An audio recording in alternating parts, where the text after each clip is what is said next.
Okay, last one, fridge door. Let's tilt a little bit. Hi, welcome back to Jason's Honest Reviews and How-Tos. I'm going to be showing you this shelf that I got for our Samsung French door fridge.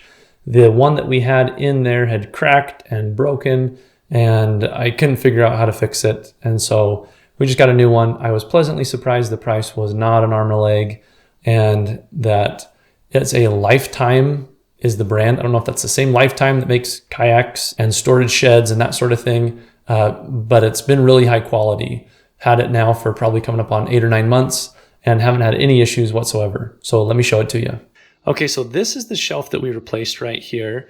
And you can tell that it really matches nicely the other shelves in the fridge.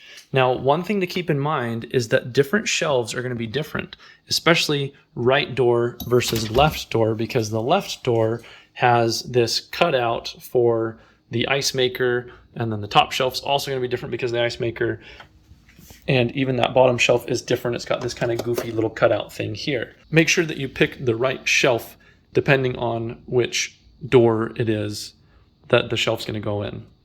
But yeah, this has been really, really high quality and nothing really to write home about. It's been just a great shelf that we've been really, really happy with. Fits in there perfectly.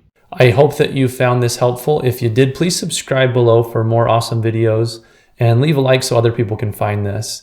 If you have any questions or comments, leave those below as well. And thank you for watching.